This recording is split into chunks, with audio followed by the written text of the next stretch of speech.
नमस्कार, बहुत स्वागत है। ईपीएस 95 पेंशन को लेकर एक बड़ी खबर है। कर्मचारियों के लिए एक बड़ी खुशखबरी इस वीडियो में आपको देंगे। ईपीएस 95 पेंशन भोगी लगातार अपनी पेंशन की जो न्यूनतम राशि है वह बढ़ाने को लेकर पिछले कई सालों से आंदोलन कर रहे हैं। 95 पेंशन भोगियों के लिए बड़ी राहत यहां पर मिलेगी।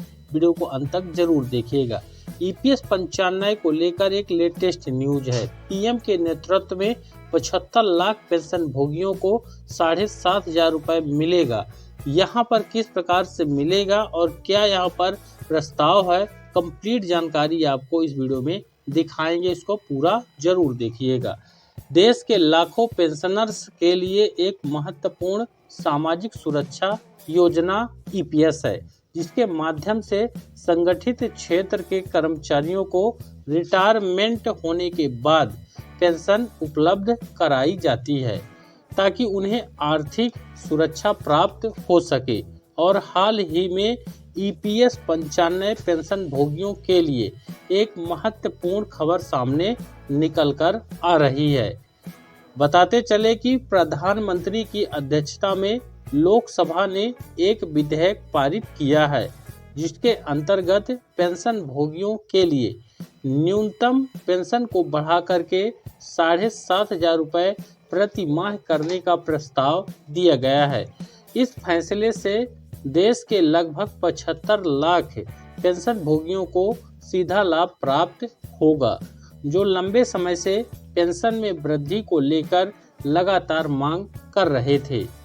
वहीं यह विधेयक ईपीएस 95 पेंशन भोगियों के लिए एक बड़ी राहत लेकर आया है, क्योंकि वर्तमान में कई पेंशन भोगियों को अपेक्षाकृत बहुत ही कम पेंशन मिल रही है, जिससे उन्हें अपने जीवन यापन में अनेक प्रकार की कठिनाइयों का सामना करना पड़ रहा है। अब आगामी समय में 7,500 रुपए की वृद्धि से पेंशन भोगियों को कुछ हद तक आर्थिक सुरक्षा मिलेगी और वे सम्मानजनक जीवन जी सकेंगे। ईपीएस 95 को लेकर लेटेस्ट न्यूज क्या है? कर्मचारी पेंशन योजना 1995 यानी कि ईपीएस 95 भारत सरकार के द्वारा संचालित की जाने वाली एक सामाजिक सुरक्षा योजना है, जिसके माध्यम से संगठित क्षेत्र में काम करने वाले और कर्मचारी भविष्य निधि संगठन के सदस्य हैं, उनके लिए लाभ मिलता है। ईपीएस 95 का मुख्य उद्देश्य देश के कर्मचारियों को उनके रिटायरमेंट होने के बाद पेंशन उपलब्ध कराना है, ताकि वह भविष्य की आर्थिक जरूरत को आसानी से पूरा कर सकें। ईपीएस 95 योजना के अंतर्गत कर्मचारी और नियोक्ता दोनों ही योगदान करते हैं, जिसमें कर्मचारी अपने वेतन का 12% हिस्सा ईपीएफ में योगदान करते हैं एवं नियोक्ता भी समान इतनी ही राशि का योगदान करते हैं। आपको बता दें कि नियोक्ता के योगदान का एक हिस्सा ईपीएस में जाता है, जो पेंशन फंड के रूप में जमा होता है, और इस फंड का उपयोग पेंशन भोगियों को पेंशन देने के लिए किया जाता है। पेंशन वृद्धि का विधेयक, उसकी मुख्य बातें आपको जानना चाहिए। कुछ समय पहले ही लोकसभा में ईपीएस 95 पेंशन भोगियों के लिए न्यूनतम पेंशन को बढ़ाकर 7,500 रुपए प्रति महीने करने का विधेयक पारित किया गया है। इस विधेयक की मुख्य बातें कुछ इस प्रकार से रहेंगी। न्यूनतम पेंशन में वृद्धि।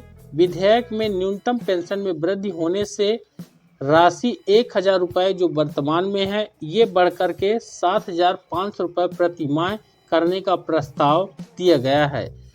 लाभार्थियों की संख्या, जिसमें पेंशन वृद्धि के फैसले से लगभग 75 लाख ईपीएस 95 पेंशन भोगियों को सीधा लाभ मिलेगा। सरकार पर वित्तीय भार। पेंशन में वृद्धि से सरकार पर वित्तीय भार आ जाएगा। हालांकि सरकार ने इसे वहन करने की प्रतिबद्धता जताई है। लागू होने की तिथि। पेंशन वृद्धि संबंधित विधेयक कानून बनने के बहुत जल्द लागू कर दिया जाएगा। वहीं आपको बता दें कि EPS 95 योजना आखिरकार है क्या, और जो EPS 95 पेंशन धारी हैं वह लगातार इस पर बढ़ोतरी की मांग क्यों कर रहे थे। EPS 95 योजना के अंतर्गत कर्मचारी 58 वर्ष की आयु पूर्ण होने में सेवानिवृत्त हो जाने के बाद पेंशन के लिए पात्र होते हैं। इस पेंशन योजना के अंतर्गत पेंशन की राशि कर्मचारी के सेवा काल और उनके वेतन पर निर्भर करती है। EPS 95 योजना के माध्यम से न्यूनतम पेंशन 1000 रुपये प्रति महीने है, लेकिन सरकार ने हाल ही में इसे बढ़ा करके 7500 रुपये करने का प्रस्ताव किया है, जिसके बाद पेंशन भोगियों को अपेक्षाकृत अब ज़्यादा पेंशन की राशि प्राप्त होगी। यह पेंशन वृद्धि को लेकर किया गया फैसला सरकार की ओर से पेंशन भोगियों के कल्याण के लिए उठाया गया एक महत्वपूर्ण कदम है। विधेयक का पेंशन भोगियों पर क्या प्रभाव पड़ेगा? न्यूनतम पेंशन में वृद्धि के कारण EPS 95 पेंशन भोगियों के जीवन में सकारात्मक परिवर्तन देखने को मिलेगा। पेंशन में वृद्धि हो जाने से पेंशन भोगियों को आर्थिक सुरक्षा प्राप्त होगी, साथ में वह सम्मानजनक जीवन यापन कर पाएंगे। पेंशन वृद्धि से सभी पेंशन भोगी अपनी बुनियादी जरूरत को आसानी से पूरा कर सकेंगे। पेंशन में वृद्धि हो जाने से लाभार्थियों के जीवन स्तर में सुधारों का और आर्थिक भविष्य भी सुरक्षित होगा। EPS 95 में सुधार की आवश्यकता। EPS 95 एक सामाजिक सुरक्षा योजना है, लेकिन फिलहाल में इसमें भी कुछ सुधार करने की आवश्यकता है, जो निम्नलिखित है। जैसे कि वर्तमान समय में न्यूनतम पेंशन राशि अपेक्षाकृत कम है और इसमें वृद्धि करने की आवश्यकता है। सभी पेंशनर्स को महंगाई से राहत देने के लिए महंगाई भत्ता का प्रावधान होना आवश्यक है। पेंशन भोगियों को निःशुल्क चिकित्सा सुविधा उपलब्ध करवाई जानी चाहिए। पेंशन भोगियों की पेंशन वितरण प्रणाली को सुरक्षित एवं पारदर्शी बनाने की आवश्यकता है। वर्तमान समय में कर्मचारी भविष्य निधि संगठन लगभग 22,000 सदस्यों को EPS 95 के अंतर्गत उच्च पेंशन प्राप्त हो रही है। श्रम एवं रोजगार राज्य मंत्री शोभा करंदलाजे ने संसद में एक जानकारी साझा करते हुए संबोधन दिया कि कर्मचारी भविष्य निधि संगठन EPFO ने 21,850 पेंशन भुगतान आदेश यानी कि PPO नंबर जारी किए हैं एवं उच्च पेंशन के लाभ हेतु पात्र सदस्यों को अपेक्षाकृत अतिरिक्त राशि जमा करने के लिए नोटिस भी भेज दिया है।